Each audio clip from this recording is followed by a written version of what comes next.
welcome to How to Feed a Loon. I'm Chris. And I'm Wesley. The Loon. And folks, today we're super excited because we are making one of our most popular dishes on the blog. So good. It just gets so many comments, so many likes. Everyone has loved it for years.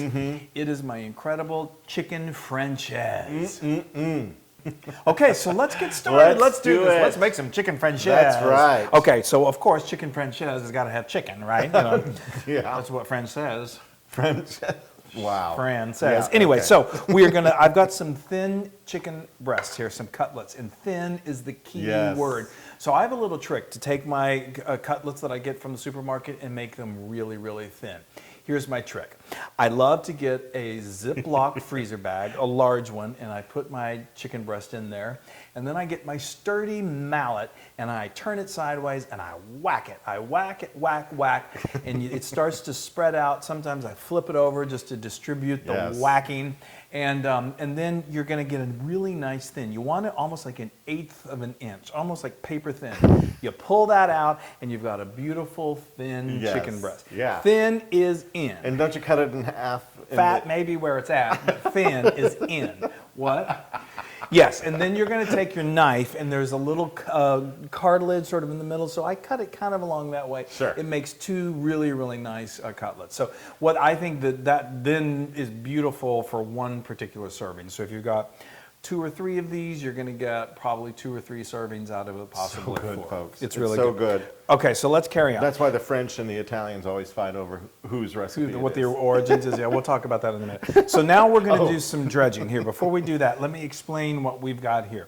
This is our dry mixture, and this is very simple. All this is 1.5 cups of all-purpose flour, and I added a teaspoon of kosher salt, and then some black pepper. Yes, I see it. Sees the black pepper. So, okay, and then over here we have our egg bath, and what this is just 4 fresh eggs, and then we add some Parmesan cheese and some fresh parsley. We take a fork and we stir all that up till it's fully combined, and that's your beautiful egg bath. Yes. Now, so I'm going to get you working as I explain a little bit about this. So I want you to just dredge that in there, just get it nice and coated with flour. You got it. That's going to help that egg bath adhere to the cutlet. Get all the sides, that's folks. good. Yeah. Okay. And then I'm going to bring it in here. May take 20 minutes, but No, okay, it's yeah. not. And then you're going to coat I'm that faster up. now. And then he's definitely getting better in the kitchen. So I'm gonna put it right and here? then you're going to put it right there, and we're just going to continue with this. I'll do this. So what's really fascinating about this is a lot of people call this the egg on the outside kind of cutlet. Oh, yeah. You know, and it just makes a really interesting texture. A lot of times when you have a cutlet, you'll put the, in the wet mixture, and then you've got dry breadcrumbs, and it forms kind of like a crust around it, and that's really good too. But there's something about this egg batter that when it's cooking, it's just absolutely And different. it doesn't, when it's, for some reason, like when you have the flour on the outside, it seems a lot thicker. It gets a little crustier. And in this form, I say that this kind of is almost like make a little omelet on the outside of your chicken. It's good, very light. Right, I'm coming over here to my trusty skillet, and I want to make sure that I've got this medium-sized skillet. Actually, it's kind of a large skillet, and we're going to do it over medium-high heat. And I've got 2 tablespoons of olive oil, and I'm going to take another couple tablespoons of unsalted butter, and just let that melt. And it's nice and hot. It's going to be perfect, and that's what we're going to cook these cutlets in. Okay? That's perfect, and I'm just piling these on high. Pile them on high. That's good. All right. You go ahead and you can put it right back there on that one got while it. I get this started. So what we're going to do... There's some hot oil over there, folks. We're cooking here, folks. Flo, stay out of here. Flo. Hi, Flo. Flo always comes in whenever we're cooking. Okay, Always. so now I'm going to do these 2 at a time. You don't want to overcrowd the pan because then they don't cook evenly. But we just put that right down there. And we're going to put that right there. And these are going to cook beautifully, and they're going to take about 3 to 4 minutes per side, and they're going to get nice and brown, and then you're going to flip them over, and then you're going to cook the other side until it's beautifully nice and brown, and then we're going to continue with the rest until we're finished, and then we're going to make a sauce that goes on top of this incredible Francese. Now you need to clean your fingers. I do. Oh, now these are just golden and beautiful. Oh, wow, those are amazing. They look incredible. Now, so that's perfect. So now these cutlets are good to go, but we still have to make the sauce. Now, Oh, right. you can certainly have an oven that's turned down low, like 200 degrees Fahrenheit, put these in there to keep them warm, but the sauce is so quick. I don't even think we need to do that. So, let's move on to the sauce, shall we? I mean, let's get saucy. So, all right, we got this beautiful butter and this oil that's already in here. I'm going to go ahead and I am going to make sure my heat is on medium high. Right. Then I'm going to add on just a little more butter, just because, you know, it's a sauce. We got to add some butter. Probably about another tablespoon. You want some liquid in here so you can begin to develop this sauce, and we're going to do a roux. And A roux. a roux. Hello, Roux. Blanche. Okay, now to this I have added 4 tablespoons of minced garlic, and I have my sous chef right here, Flo, that you probably can't see, but she stays very nearby. All right, she's a better sous chef than I am. Yeah, well, she's more attentive, that's for sure. Okay, so now this is going to cook. It doesn't take long. I'm going to turn my heat down just a little bit. It's beautiful. Oh my gosh, the smell is incredible.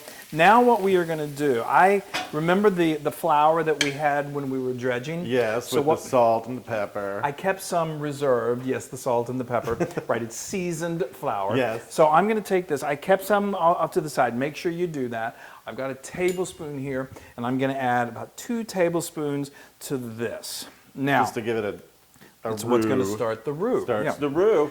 Your favorite character. Okay, so now there's a little bit of a trick to this. This, you know, it varies depending on how much oil and how much butter you have in there. A lot of times you're going to need maybe a little more than 2 tablespoons. This is pretty good, but I always say a good rule of thumb for your roux is make sure it kind of resembles like wet sand. That's So nice. this is pretty close. Come like here, you know, like you're at the beach and the waves have just rolled up and so. There's Okay. a flow. Look at the camera flow. So now this is going to cook for probably about 2 minutes. You're going to want this to cook down. They're dancing while I'm cooking. Some things never change. Anyway, this is going to cook down until that flour taste kind of cooks out. Yes. And then this is going to be the basis for thickening that sauce. Sauce, And it's going to yes. be incredible. I know. So you don't want this to cook so much that it starts to burn. Literally takes about 2 minutes. Okay. So now this has gotten to a beautiful, beautiful kind of thick. I like to add just a little red pepper. If you Yeah. like a little more spice, you can Yahoo! certainly I add love more of that. And now, this is what is really a beautiful, beautiful touch. And this is where it has a little, you think sometimes this is similar to chicken piccata because we put fresh lemon juice in there, and it is so delicious. I just cannot. It's so good. It really, really is. I mean, this sauce is spectacular. So, okay, and we're almost done. I mean, the other really brilliant thing about this sauce, I mean, about this whole dish, is it literally comes together in like 30 minutes. Well, that's good. I know, it's the Because perfect. normally what you cook takes like 8 hours. That is so not true. Why would you tell people that? Then they would be scared of what I made. No, I mean, it's like a pot roast. Those take forever. Well, I you know, I'm not afraid of spending some time in the kitchen, but I also understand the importance of being able to make something really good and doing it quickly. Okay, now. I love the fact that I have all this room, and I could basically do the opening number to 42nd Street right now. Well, you already did that earlier, and it didn't go well. Okay, so now we're going to finish this off because, you know, it's a sauce that's, the French think it's theirs, and the Italian know it's theirs. Right. So we got to finish it off with a little butter. More butter, of So, course. you know, what really makes it luxurious and really, really spectacular. I always say, take a little test to make sure that the flavors are right. Yeah. They're Well, right. okay, well, don't just stand over there. Okay. Oh my gosh. Okay, so now we're going to bring this over here. All right. You're going to pour that all on there? Oh, yeah. There we go. Oh, yes. Was that not heavenly? Oh, I can't wait. Wow. So I'm going to leave this right here. Okay. So we can, let's just do a Yeah, little- come on. Don't be chintzy on the sauce. I know, we're going to get saucy. Okay.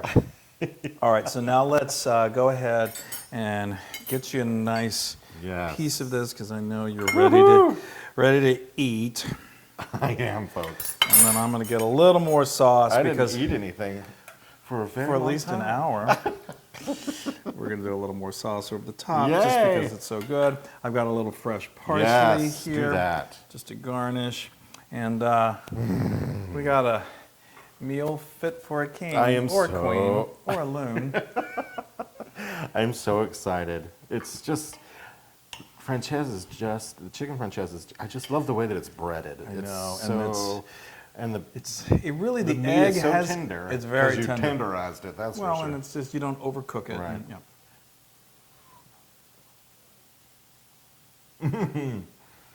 And, I'm salivating. I'm literally salivating. What I love about this, like you said earlier, it's that the egg on the outside. Yeah, You yeah. have a little bit of egg flavor, which is so good. I know, and then that sauce. That sauce. Oh, I probably blew everybody's ears out. It's so good. The white wine and the lemon. Oh, now that is 100% Loon approved. What a shock. I'm so surprised that was Loon approved. It No, is. it's so good. All right, I can't wait any longer. I have Yes. to eat some of this. Oh, I get so jealous of you always. I'm going to just dip this. I dip can't- it. Yeah, yeah. You're right. The Egg. way Yeah. you prepare the chicken is so tender. It's so, So I just gosh. want to pick it up with my fingers. well. Now you can get this recipe and many more on howtofeedaloon.com. I can't talk. Anyway. Make sure you follow us. Yeah, I'll revive here. No, make sure you subscribe to all of our Yes. YouTube channels, our Instagram, Facebook. Do all of that. Share, like. We love it. Yes. It helps. And make this. It's easy. It's delicious. Do it. It just makes the world better. Bye, y'all. Bye. Hey, everybody. Hi. Now, if you like what you saw, make sure you subscribe to our YouTube channel. That's right. If you want more great Italian recipes, just click right Yeah, here. It's click. just a click away. Click and subscribe. Click away. I tell you.